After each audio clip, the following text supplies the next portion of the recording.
අපි අද නතර වෙන තෝරගත්තේ ඩ්‍රීම් කොටේජ් එක. අපි කොටේජ් එකට චෙක් ඉන් වෙලා මූන් ප්ලේන්ස් යන්න තමයි ප්ලෑන් කළේ. එහෙ ගිහින් ඇවිල්ලා කොටේජ් එක ගැන විස්තර ඔයාලට කියන්නම්. අපි මේ සැරේ මේ ගමන ආවේ යාළුවෝ සෙට් එකත් එක්ක.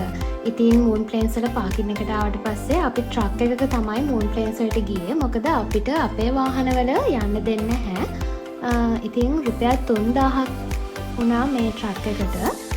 6 දෙනෙක්ට යන්න පුළුවන්. අපේ වෙලාවට අපි 6 දෙනෙක් තමයි හිටියේ. ඉතින් ට්‍රක් එකෙන් බහැලා පොඩි දුරක් යන්න තියෙනවා view point එක ළඟට.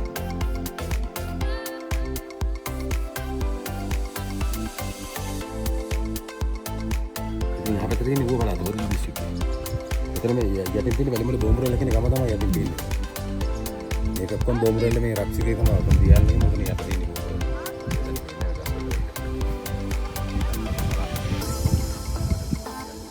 ඉතින් විනාඩි 20ක වගේ පොඩි වෙලාවක් තමයි අපිට view point එක ළඟ ඉන්න පුළුවන් වුණේ. ඉතින් ෆොටෝස් එහෙම ගහලා අපි ආයෙත් යන්නේ ඊළඟට අපි යන්නේ කෑම කන්න. මොකද හැමෝම බඩගිනි වෙලා තමයි මේ වෙලාවේ ඉන්නේ.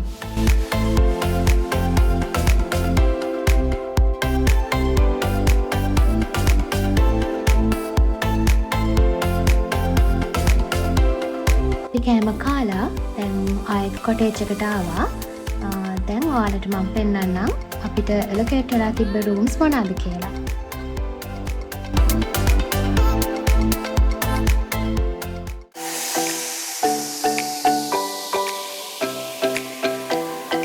අපි 6 දෙනෙක් හිටිය නිසා අපි රූම්ස් දෙකක් ගත්තා. එකක් ඩබල් රූම් එකක්, අනිත් එක ෆැමිලි රූම් එකක්.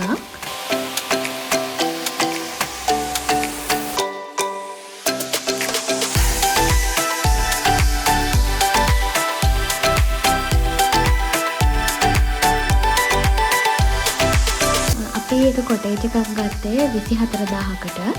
මොකද අපි කෑම ගත්තේ එළියෙන්. කැමති කෙනෙක්ට මෙහෙන් කෑම ගන්නත් පුළුවන්. අපි කෑම එළියෙන් ගත්ත නිසා අපිට රුපියල් 24000යි මේ කොටේජ් එකටම ඕනේ.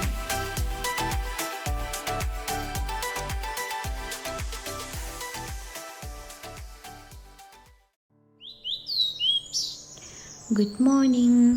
අපි උදේම ලෑස්ති වෙලා දැන් මස්කෙලිය පැත්තට යන්න හදන්නේ. අපි හෙට ගිහිල්ලා බලමු එහෙ ලස්සන කොහොමද කියලා.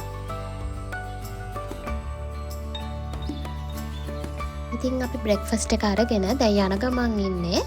මස්කෙලියට යන අතරමඟ තමයි සෙන්ට් ක්ලෙයාර් දියඇල්ල තියෙන්නේ. ඉතින් අපි දියඇල්ලත් බලන්න ප්ලෑන් කරගෙන ගියේ. මෙතනට යද්දී ගොඩක් අය පහලට යන්නේ නැහැ. view point එකේ නතර වෙනවා. අපි නම් පහලට ගියා. ඉතින් ඔයාලත් මෙහෙට එනවා නම් පහලට යන්න අමතක කරන්න එපා. මොකද පහලට ගියාම තමයි මේකේ ලස්සන හරියටම බලා ගන්න පුළුවන්. ෆොටෝස් ගහන්නත් ලොකේෂන් එකක් එතන තියෙනවා. ගොඩක් අය දැකලත් ඇති ෆොටෝස් ෂෙයා වෙනවා. ලස්සන මල් ගහක් තියෙනවා. එතන ඉතින් අපිත් ෆොටෝස් ගැහුවා. මෙතනට යද්දී ටිකක් පරිස්සමට යන්න ඕනේ. මොකද පහලට බෑවුමක් තියෙන්නේ.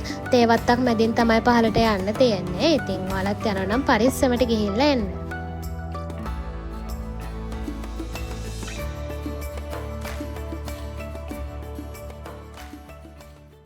දියඇල්ල බලලා අපි දැන් යන ගමන් ඉන්නේ. නුවරඑළිය ඉඳන් මස්කෙලියට යන පාර හරිම ලස්සනයි. මේ යන අතරමඟ view point ගොඩාක් හම්බ වෙනවා. මේ හැම view point එකම අපි නතර කරා. ඇත්තටම ෆොටෝස් වලින් වීඩියෝස් වලින් දකින්නට වැඩිය පුදුම ලස්සනක් මේ ළඟට ඇවිල්ලා බලද්දි තියෙන්නේ. ඉතින් අපි මේ සුන්දරත්වය ඇස් දෙකටම වින්දා. මෙන්න මේ තැන ගැන කිව්වොත් අපි ගොඩක් දැකලා තියෙනවා ෆොටෝස් ෂෙයා වෙනවා, වීඩියෝස් ෂෙයා වෙනවා මේ තැන. ඉතින් අපි මෙතන හොයාගෙන ආවේ. ඉතින් මෙතන මාරම ලස්සනයි.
අපිට මෙහෙම බලද්දි පාර ලස්සනට පෙනුනට ටිකක් දුර යද්දී ගොඩක් යන්න අමාරු වුණා. මුලින් නම් අපිට පාර පොඩ්ඩක් කැඩලා තියෙන තැන් හම්බ වුණා. පාර හදලා නැති තැන් හම්බ වුණා. අපි ඉතින් යන්න පුළුවන් වෙයි කියලා හිතලා ගොඩක් දුර ගියා. එහෙම යද්දී එක තැනකින් පස්සේ අපිට යන්න බැරි තත්ත්වයක් තිබුණා. එතන පොඩි ට්‍රීවිල් පාක් එකක් තියෙනවා. ඉතින් අපි 6 දෙනෙක් හිටපු නිසා ට්‍රීවිල් දෙකක් අපි කතා කරගත්තා ඊටු ටික යන්න. ඊට පස්සේ අපි අපේ කාර් එක පාක් කරලා එයාලත් එක්ක තමයි ඊටු ටික ගියේ.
අපි මුලින්ම ආවේ දියඇල්ල පහළ කොටස බලන්න. ඉතින් අපි මෙතනට එද්දිම ලොකු ඇස්සක් ආවා. ඒ නිසා අපිට මෙතන ගොඩක් වෙලා ඉන්න බැරි වුණා. මෙතන බලලා අපි ඉක්මනටම ආයෙත් උඩට ආවා. ඊට පස්සේ අපි ඒ ට්‍රීවිල් වලම දියඇල්ලේ උඩ කොටස බලන්න ආවා. මෙතනට කොහොමත් අපිට එන්න වෙන ට්‍රීවිල් එක. ට්‍රීවිල් එක ආවට පස්සේ අපිට පොඩි අඩිපාරක් තියෙනවා. ඒ අඩිපාරේ ටිකක් දුර ගියාම තමයි මෙතන දියඇල්ලේ උඩ කොටස තියෙන්නේ. ඉතින් මෙතන පුදුම ලස්සනක් තියෙන්නේ.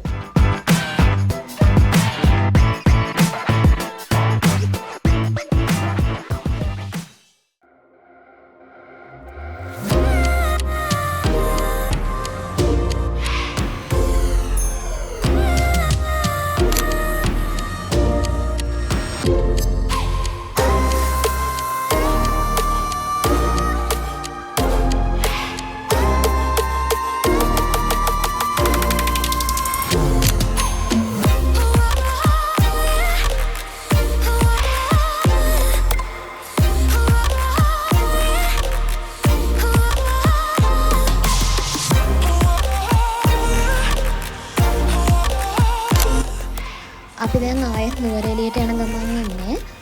මේ ගමන ගැන කිව්වොත් මේ ගමන ඇත්තටම කාර් වල එන්න අමාරුයි. ට්‍රක් වල බයික් වල වගේ එනවා නම් අමාරුවක් නැතුව එන්න පුළුවන්.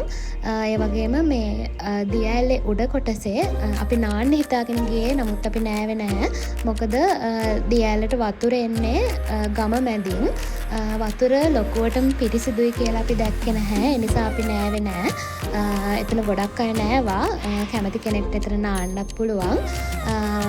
එතන ලොකු ප්‍රශ්නයක් තියෙන්නේ මිනිස්සු ගිහිල්ලා ගොඩක් අපිරිසිදු කරනවා කියලා තමයි අපිට නම් පෙනුනේ.